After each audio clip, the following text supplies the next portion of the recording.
three reels are all Vanfords with some small and unimportant but very annoying differences.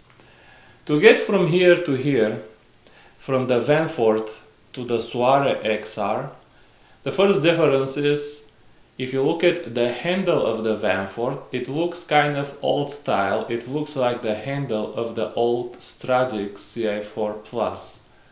This handle here of the Soare looks very nice.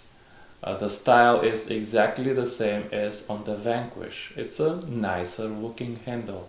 The other difference is the bearings in the spool. In the Vanford you have no bearings on the spool. In the Soare XR you have two bearings on the spool. One under the spool and one on top of the spool. You can add one bearing on the Vanford under the spool, but you cannot add a bearing on top of the spool. The spool is slightly different and will not accept a bearing on top. And the last difference between these two reels is that the perfect felt drag in the Vanford was replaced with a nasty carbon washer in the Soare XR. This is actually a significant downgrade.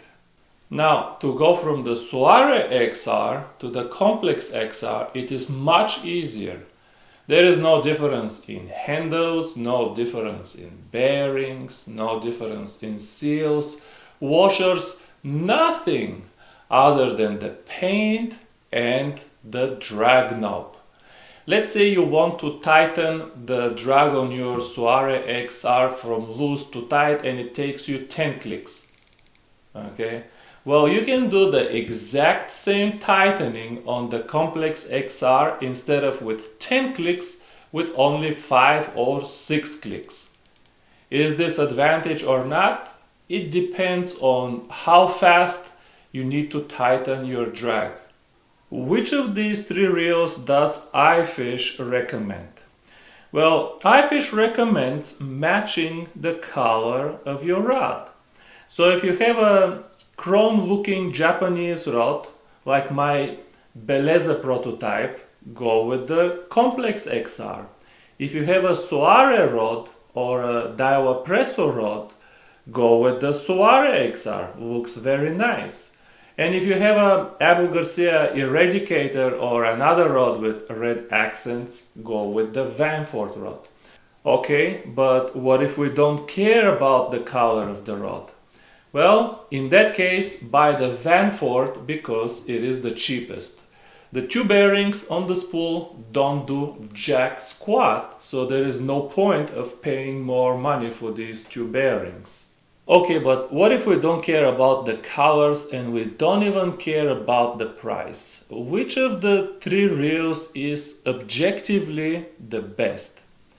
Well, since the better handle is just aesthetics and the extra bearings don't do anything, I have to say, objectively, the best reel of the three is the Vanford, due to having a better drag than the other two reels. Carbon discs like this have no place in ultralight fishing.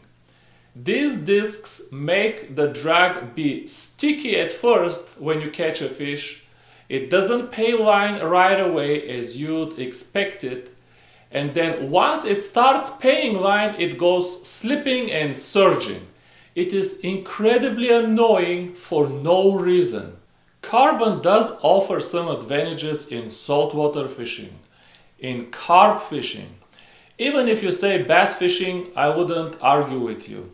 But in ultralight fishing, there is no advantage to carbon compared to felt. Everything it does is make the drag sticky at first and then incredibly annoyingly surging. So for the reasons we already described, the best Vanford in the Vanford family happens to be the Vanford itself.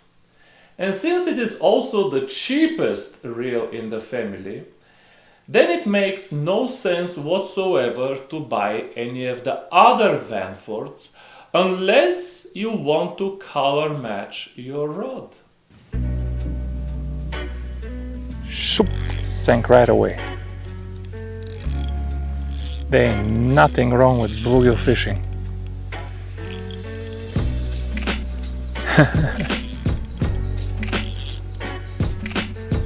Look at how they're tugging.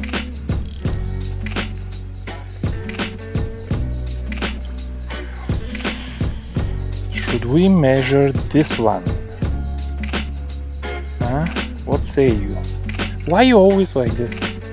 I mean, this one is a chunk, folks. Maybe if I stretch the tail, he will touch 8 inches. But without stretching anything, maybe... Well, you get the point. He's almost 8. Now 8 is not bad. Make it rain. 8 is my record. Make it rain down low. Make it rain. I have bigger shell cracker, Make it rain. but not bigger. Make it rain.